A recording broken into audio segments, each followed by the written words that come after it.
সব্যসাচীর বহু মেয়ের সাথে অ্যাফেয়ার। এক ছাদের তলায় না থাকলে কেউ কাউকে কোনোদিন চিনতে পারে না। তার পুরনো এক্স গার্লফ্রেন্ডের সাথে ও সেক্সুয়াল কিছু ভিডিও তুলে রাখতো, যেগুলো আমাকে দেখাতো। আমি আমার পাশে অন্য মেয়েকে শুয়ে সেক্স, সেটা আমাকে দেখতে হবে, আমায় ভিডিও করতে হবে।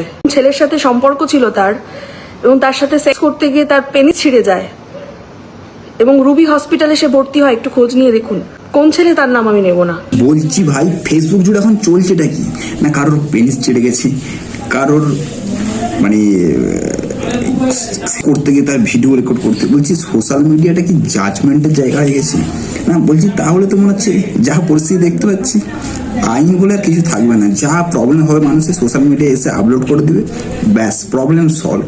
ঠিক আছে, মানে কি বলবো ভাই, ঘরের প্রবলেম ভাই সোশ্যাল মিডিয়ায়, কে হাত দিয়ে যাচ্ছে সোশ্যাল মিডিয়ায়, বলে কার মুখ থেকে একটু ব্যথা লেগে গেছে সেটাও সোশ্যাল মিডিয়ায়। মানে ভাই মাথা খারাপ হয়ে যাচ্ছে। আর যারা এই একজন ব্যক্তিকে নিয়ে বিরাট বড় বড় কথা বলেছিল, আজকে মানে তার কীর্তিগুলো শুনলে মাথা খারাপ হয়ে যাবে।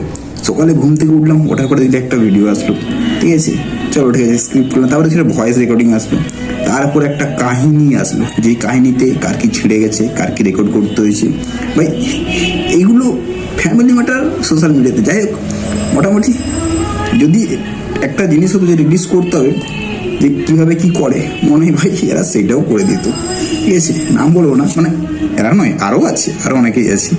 যাই হোক, ভিডিওটাকে শেয়ার করে দাও।